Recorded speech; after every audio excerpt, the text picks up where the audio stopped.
Daily current affair में आपका स्वागत है। आज हम 6 अप्रैल 2024 की महत्वपूर्ण करंट अफेयर को डिस्कस करेंगे। यह करंट अफेयर एक्सपर्ट टीम द्वारा तैयार किया गया है, जो कि आने वाले एग्ज़ाम के लिए बहुत ही महत्वपूर्ण है। तो चलिए हम डिस्कस करते हैं। जिन्होंने हमारे चैनल को सब्सक्राइब नहीं किया है वो सब्सक्राइब कर ले एंड शेयर कर दे। तो चलिए हम बिना समय गंवाए डिस्कस करते हैं। फर्स्ट है, फोर्ब्स की 38वीं 20 अरबपतियों की सूची में मुकेश अंबानी टॉप 10 पर शामिल हुए हैं।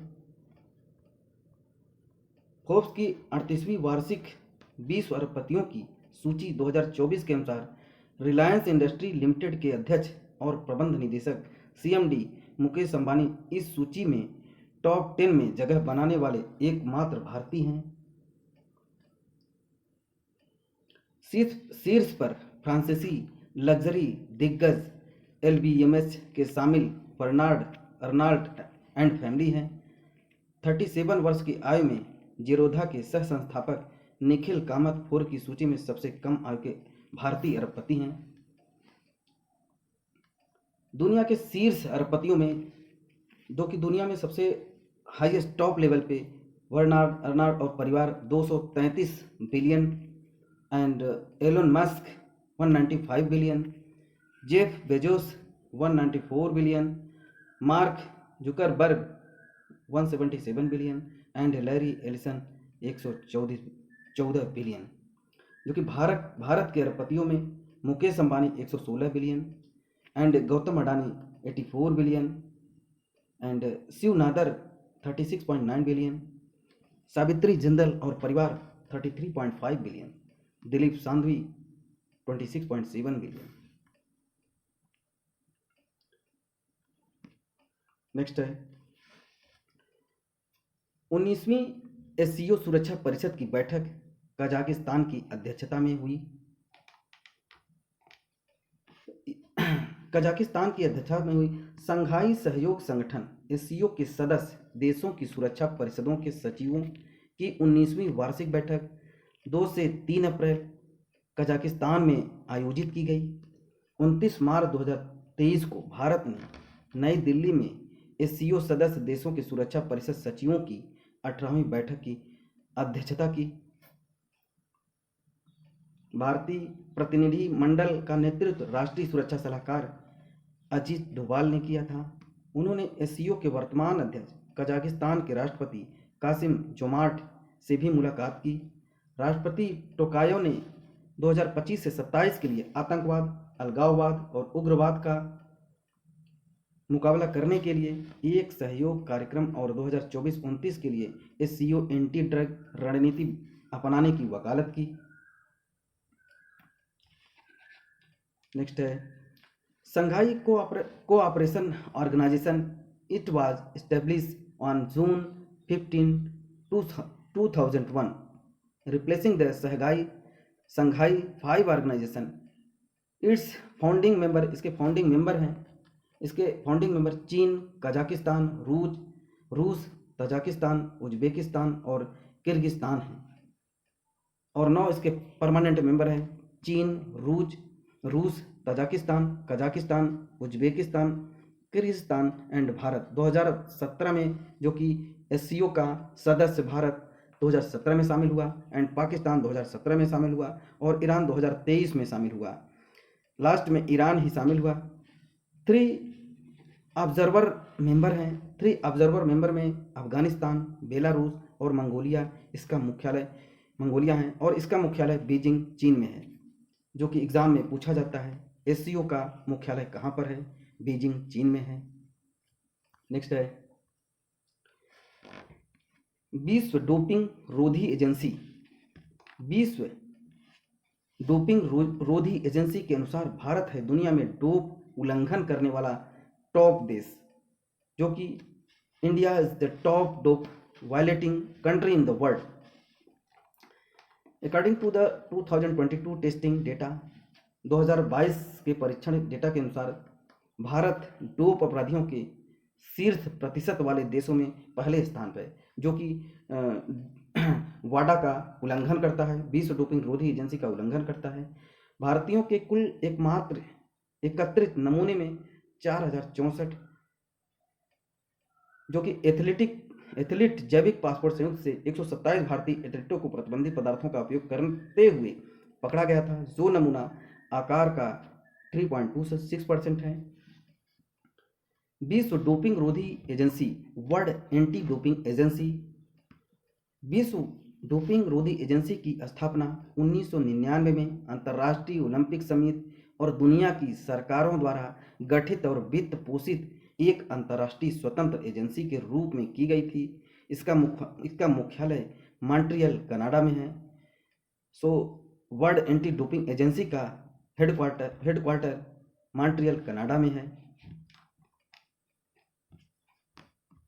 नेक्स्ट है G2G समझौते। G2G समझौते के तहत इजराइल भेजा गया हरियाणा और यूपी के 64 भारतीय कामगारों को, जो कि वर्कर को हरियाणा यूपी से G2G एग्रीमेंट के तहत इजराइल भेजा गया। विदेश मंत्रालय के आधिकारिक प्रवक्ता रणधीर जायसवाल ने घोषणा की कि हरियाणा और यूपी से 64 भारतीय कामगारों को पहला जत्था सरकार से सरकार G2G समझौते के तहत इजराइल के लिए रवाना किया गया। इंडिया एंड इजराइल 3 नवंबर 2023 को दो क्षेत्रों निर्माण और घर आधारित देखभाल में भारतीय श्रमिकों के अस्थायी रोजगार की सुविधा पर एक समझौते पर हस्ताक्षर किए थे। इजराइल ने भारत और अन्य देशों से हजारों श्रमिकों की भर्ती करने की योजना की घोषणा की, मुख्य रूप से फिलिस्तीनी श्रमिकों को प्रतिस्थापित करने के लिए, जिनके कार्य परमिट पिछले अक्टूबर में हमास के साथ संघर्ष शुरू होने के बाद रद्द कर दिए गए थे। जो कि हाल के महीनों में हरियाणा और उत्तर प्रदेश के सैकड़ों श्रमिकों ने इजराइल के निर्माण क्षेत्रों में चिनाई, बढ़ईगिरी, टाइलिंग और बार बेंडिंग में नौकरियों के लिए परीक्षण किया है, वहां पे ट्रेनिंग ली है। जो कि 18,000 Indian worker currently reside in Israel. In recent months, hundreds of workers from Haryana and Uttar Pradesh have tested for job in Israel construction sector in the masonry and carpentry, steel and bar bending, and the job after this offer monthly salary of 1,37,000 का मासिक वेतन प्रदान करती है। श्रमिकों को अपनी यात्रा और स्थानांतरण के लिए भुगतान करना होगा और कर, सामाजिक सुरक्षा बीमा सुरक्षा शुल्क और मासिक स्वास्थ्य बीमा शुल्क भी देना होगा। नेक्स्ट है रोमानिया ने विकसित किया दुनिया का सबसे शक्तिशाली लेजर, जो कि Romania develop the world most powerful laser LENP।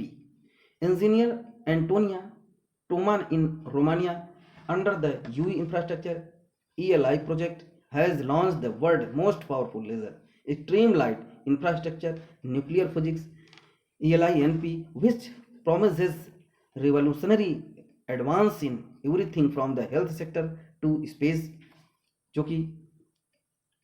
जो कि रोमानिया की राजधानी बुखारेस्ट के पास केंद्र में लेजर नोबेल पुरस्कार विजेता आविष्कार का उपयोग करके फ्रांसीसी कंपनी थेल्स द्वारा इसका निर्माण किया गया। फ्रांस के जेरार्ड मोरो और कनाडा के डोना स्ट्रिकलैंड ने उन्नत सटीक उपकरणों के लिए लेजर की शक्ति का उपयोग करने के लिए 2028 नोबेल भौतिक पुरस्कार जीता था। जो कि this system is capable for reaching a peak of 10 पेटावाट, जो कि for ultra short period of time on the order of femtosecond 1 billion of the second, जो कि असाधारण स्तर पर प्रदर्शन प्राप्त करने के लिए इसे 450 टन उपकरण सावधानी स्थापित करना पड़ा। केंद्र की उच्च तकनीकी वाली इमारत की लगभग इतना बिलियन पोषित करना पड़ा।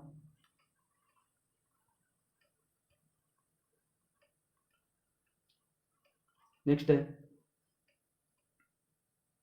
WHO ने AI आधारित डिजिटल स्वास्थ्य प्रवर्धक सारा का किया अनावरण। विश्व स्वास्थ्य संगठन ने मेरा स्वास्थ्य मेरा अधिकार पर ध्यान केंद्रित करते हुए जनरेटिव आर्टिफिशियल इंटेलिजेंस द्वारा संचालित एक डिजिटल स्वास्थ्य प्रमोटर प्रोटोटाइप सारा को लॉन्च किया है। SARH स्वास्थ्य के लिए एक स्मार्ट AI संसाधन सहायक है, आर्टिफिशियल इंटेलिजेंस सहायक है, जो नए भाषा मॉडल और अत्याधुनिक तकनीकी का उपयोग करके AI संचालित स्वास्थ्य सूचना अवतारों के लिए विकास का प्रतिनिधित्व करता है। यह किसी भी डिवाइस पर उपयोगकर्ताओं को 8 भाषाओं में कई स्वास्थ्य विषयों पर 24 घंटे व्यस्त रख सकता है, जो कि यह वह लोगों को तंबाकू छोड़ने, सक्रिय रहने, स्वास्थ्य आहार खाने और अन्य चीज़ों के अलावा तनाव मुक्त होने के बारे में नवीनतम जानकारी तक मदद पहुंचाने में सहायक होगा। यह तकनीकी सोल मशीन्स बायोलॉजिकल AI द्वारा समर्थित है। नेक्स्ट है, भारत सरकार कर्नाटक के पादूर में अपना पहला वाणिज्यिक कच्चे तेल का रणनीति भंडार करेगा विकसित। Government of India to develop its first commercial strategic crude oil storage Padur Karnataka, क्योंकि कर्नाटका के पुडूर में क्रूड ऑयल का स्टोरेज भंडारण वहां विकसित करेगा। भारत सरकार ने देश में रणनीति पेट्रोलियम भंडार तैयार करने और उसके परिचालन के लिए विशेष इकाई Indian strategic petroleum reserve limited का गठन किया है। इस इकाई ने कर्नाटक के पुदूर में 25 लाख टन भूमिगत भंडारण करने के लिए 25 अप्रैल 2024 तक बोलियां मांगी है, जो कि टेंडर निकाला है। दरअसल ISPRL ने पहला चरण में 3 स्थानों पर 53.3 लाख टन का भंडारण बनाया था। ये 3 जगह आंध्र प्रदेश में विशाखापत्तनम, कर्नाटक में मंगलुरु एंड अगेन कर्नाटका में पुदूर 25 लाख टन है। दूसरे चरण में IPL पुदूर में 5,514 करोड़ रुपए की लागत से वाणिज्यिक सह रणनीति भूमिगत पेट्रोलियम भंडारण तैयार करने की योजना बनाई है।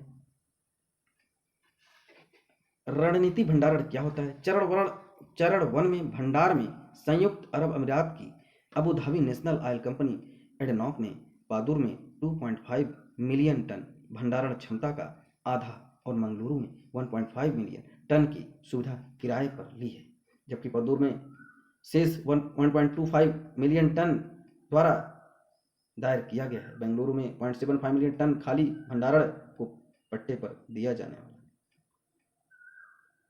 नेक्स्ट है PRL अहमदाबाद के नेतृत्व वाली टीम ने बृहस्पति के चंद्रमा कैलिस्टो पर खोजी ओजोन, जो कि PRL अहमदाबाद की टीम ने जुपिटर मून कैलिस्टो की खोज की है, जो कि an international team of scientist, जो कि एक हमारे भारत सहित वैज्ञानिकों की एक अंतर्राष्ट्रीय टीम ने बृहस्पति के चंद्रमा कैलिस्टो पर ओजोन की एक उपस्थिति का संकेत देने वाले मजबूत सबूत खोजे हैं, जो सौर मंडल में बर्फीले खगोलीय पिंडों पर होने वाली जटिल रासायनिक प्रक्रियाओं पर प्रकाश डालते हैं। यह अध्ययन इकारस पत्रिका के मार्च 2024 अंक में प्रकाशित हुआ था। यह SCO बर्फ के रासायनिक विकास में शोधकर्ताओं की जांच की रूपरेखा तैयार करता है, जो पराबैंगनी विकिरण की उपस्थिति मुख्य रूप से सल्फर डाइऑक्साइड से बनी बर्फ है। भौतिक अनुसंधान प्रयोगशाला अहमदाबाद के परमाणु आणविक और ऑप्टिकल भौतिक प्रभाग के R रामचंद्रन ने नेतृत्व में वैज्ञानिक सल्फर के रासायनिक विकास की जांच कर रहे हैं।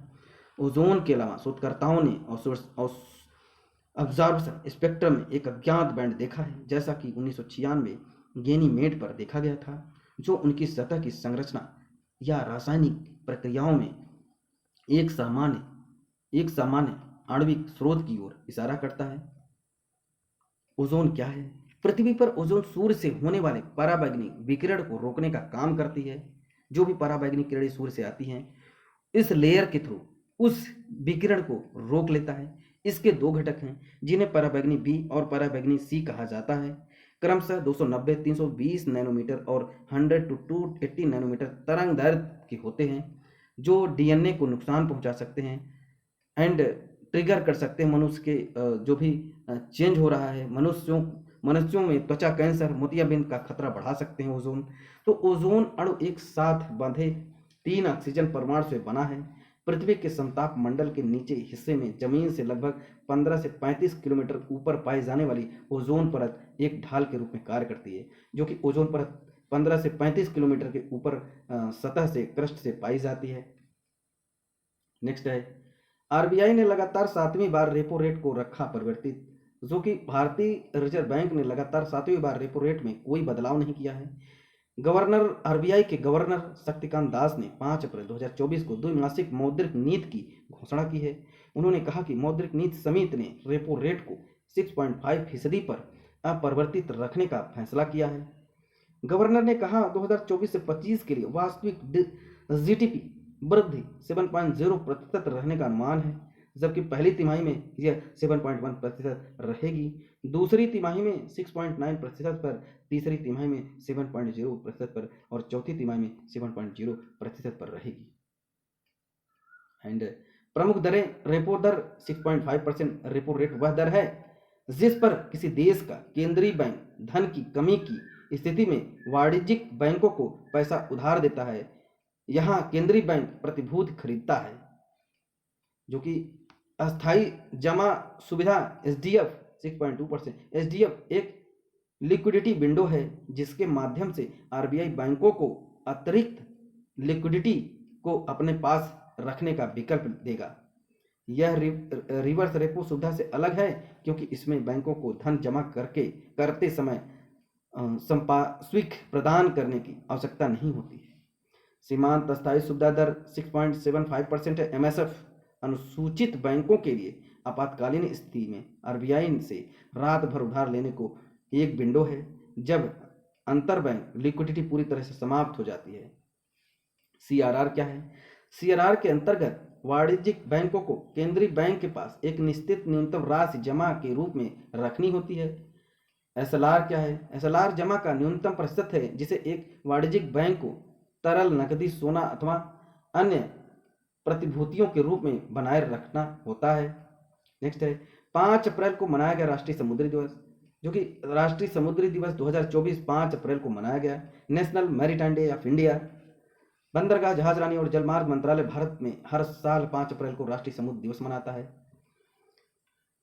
राष्ट्रीय समुद्र दिवस 2024 की थीम है भविष्य को नेविगेट करना, सुरक्षा पहले। 5 अप्रैल 1964 को पहला राष्ट्रीय समुद्री दिवस मनाया गया था।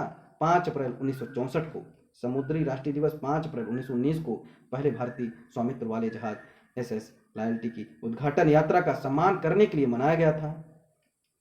इस वर्ष 2024 के अंतर्गत विवेक दिवस का प्रेम और विवेक की शांति की संस्कृति के पहला अंतर्राष्ट्रीय दिवस मनाया गया। अंतर्राष्ट्रीय विवेक दिवस 2024, यह हर साल 5 अप्रैल को अंतर्राष्ट्रीय विवेक दिवस मनाया जाता है, जो कि 5 अप्रैल को मनाया। यह दिन लोगों के आत्म निरीक्षण करने, अपने विवेक की बात सुनने और सही काम करने की याद दिलाने में काम करता है, जो कि and the theme of the international day of and अंतर्राष्ट्रीय दिवस का प्रेम और विवेक के साथ शांति की संस्कृति को बढ़ावा देना है। पहला अंतर्राष्ट्रीय विवेक दिवस 2020 में मनाया गया था। पहला अंतर्राष्ट्रीय विवेक दिवस 2020 में राष्ट्र महासभा द्वारा मनाया गया था। चलिए अब हम क्वेश्चन को डिस्कस कर लेते हैं। हाल ही में फोर्ब्स की 38वीं 20 अरबपतियों की सूची में टॉप 10 में भारत के कौन शामिल है? मुकेश अंबानी टॉप 10 में अरबपतियों में। हाल ही में 19वीं एससीओ सुरक्षा परिषद की बैठक किसकी अध्यक्षता में हुई? कजाकिस्तान की अध्यक्षता में हुई एससीओ की बैठक। विश्व डोपिंग रोधी एजेंसी के अनुसार दुनिया भर में डोप उल्लंघन करने वाला शीर्ष देश कौन सा है? भारत, जो कि भारत डोपिंग रोधी एजेंसी जो डोप का विरोध करने वाला, उल्लंघन करने वाला टॉप पर है भारत। हाल ही में चर्चा में रहे G2G समझौते का संबंध किससे है? इजराइल से। हाल ही में दुनिया का सबसे शक्तिशाली लेजर ELINP कहाँ लॉन्च हुआ? रोमानिया में लॉन्च हुआ। हम बता चुके हैं, डिस्कस कर चुके हैं इसके बारे में। हाल ही में WHO ने AI आधारित कौन से डिजिटल स्वास्थ्य प्रौद्योगिकी है? सारा। Very most important question. ये WHO ने, जो कि रोबोट की तरह काम करता है, as a robot AI artificial intelligent software robot है जो सारा है। भारत सरकार अपना पहला वाणिज्यिक कच्चे तेल का रणनीति भंडारण कहाँ विकसित करेगा? कर्नाटक में। हाल ही में बृहस्पति के किस चंद्रमा पर ओजोन गैस की खोजी हुई है? कैलिस्टो ने। हाल ही में मौद्रिक नीति समिति ने रेपो रेट कितनी निर्धारित की है? 6.5%। Most important. हाल ही में राष्ट्रीय समुद्र दिवस कब मनाया गया? 5 अप्रैल को मनाया गया। तो हमने सारे करंट अफेयर को डिस्कस कर लिया है। सारे करंट अफेयर बहुत ही इंपॉर्टेंट है। इस वीडियो को 2 से 3 बार जरूर देखें, तो आपको यह करंट अफेयर रट जाएगा। एंड हमारे चैनल को सब्सक्राइब एंड शेयर करें, जो कि ज़रूरतमंद लोगों के पास से हमारा